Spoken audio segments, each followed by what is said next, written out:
नक्कीच हे मी आधी पण सांगितलेलं आहे. दोन प्रकार आहेत.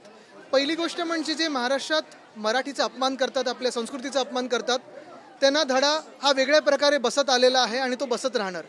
पण अनेक लोक असे आहेत जे मराठी बोलू इच्छितात, ज्यांना मराठी शिकायची आहे किंवा बोलता नाही येत. काही काही लोक आपण पाहतो उच्चार वेगळे वेगळे असतात किंवा मराठी बोलण्याचा प्रयत्न करतात. त्यांना जर शिकायची इच्छा असेल तर आज आनंद उबेजी आणि इथे आज उदयजींच्या आपण पाहतोय विभागामध्ये कार्यक्रम सुरू केलेला आहे, मराठीची पाठशाळा. आणि ज्यांना ज्यांना मराठी शिकायचं आहे त्यांना मराठी शिकायला एक संधी आहे. हो,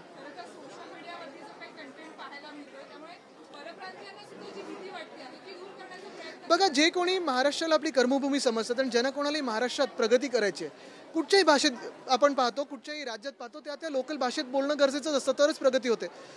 कधी कधी नुसतं ट्रॅफिक पोलिसनी पकडलं की जाऊ दे ना साहेब बोलतात आणि तेवढंच मराठी येतं. पण गंमतीचा भाग वेगळा. मला एवढंच सांगायचं की ज्यांना मराठी शिकायचे हा चांगला उपक्रम आहे आणि मराठी शिकायला संधी आहे.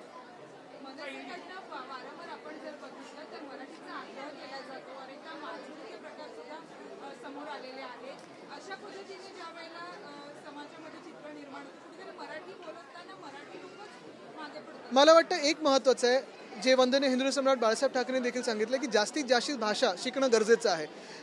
तेव्हा मातृभाषा तर येणं गरजेचंच आहे आणि महाराष्ट्रात मराठी, बाकीच्या राज्यांमध्ये त्या भाषा, पण महाराष्ट्रात मराठीचा आग्रह आम्ही आमच्या राज्य सरकारच्या मार्फत आपण पाहिलं असेल, सगळ्या बोर्ड्समध्ये 10वीपर्यंत मराठी कंपल्सरी केलं होतं. तसंच मराठी भाषा भवन जे ह्या सरकारने थांबवलेलं ते करत होतो. मराठी रंगभूमीचं दालन ते देखील भाजपच्या सरकारने बंद पाडलंय. ते सुरू केलेलं आम्ही त्यावेळी. बघा, जे सेटिंग करणारे आहेत, बिनशर्त पाठिंबा देणारे, त्यांना की मी उत्तर देत नाही. सगळ्यांना माहिती ते कसं ए टीम बी टीम मध्ये खेळत राहतात.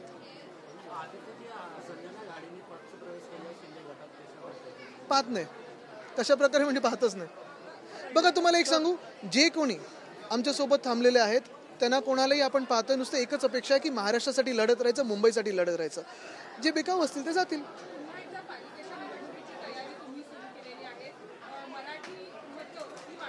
पालिकेची निवडणुकांची तयारी आम्ही गेले 3 वर्ष चालूच आहे, पण भाजप काय मनस्थितीच नाही निवडणुका घेण्याच्या. आणि परत मी तुम्हाला सांगतो, आज पण प्रश्न हाच आहे ना. बघा, आज ठीक आहे, मतं हा एक वेगळा विषय झाला, पण जे मतं घेऊन जिंकले असतील, माझं तर म्हणणं निवडणूक आयोगाच्या आशीर्वादाने, पण मतं घेऊन जिंकले असतील ते मुख्यमंत्री मुंबईच्या विषयांमध्ये, मग BSTचा असेल, पाण्याचा प्रश्न असेल, कचऱ्याचा प्रश्न असेल, कचरा कर लावतात आता, कधी आमच्याकडे लक्ष देणार आहेत मुंबई म्हणून? जी हिंदी बता दीजिए, मराठी की पाठशाला की शुरुआत आज से हुई है। आनंद जी ने जिस तरह से शुरुआत किया, किस तरह का प्रस्ताव मिलेगा? भाषा पे वाद ना हो, पहली बात तो यही है कि जिस भी राज्य में आप जाते हो तो वहाँ लोकल भाषा जो है वो सीखना ज़रूरी होती है, उसी से आपकी प्रगति होती है. महाराष्ट्र में अगर आप देखें तो मराठी पे हम कायम रहे हैं. मराठी भाषा आनी चाहिए, मराठी की जो पूरी संस्कृति है उसका आदर हो. आदर कोई नहीं करेगा तो उसकी अलग पाठशाला होगी. लेकिन सबसे महत्वपूर्ण यही चीज़ है कि बहुत सारे ऐसे भी लोग होते हैं यहाँ सालों से रहते आए हैं, रोजी रोटी यहाँ है, कमाते यहाँ है, अपनी जन्मभूमि हो, अपनी कर्मभूमि हो, महाराष्ट्र को समझते हैं.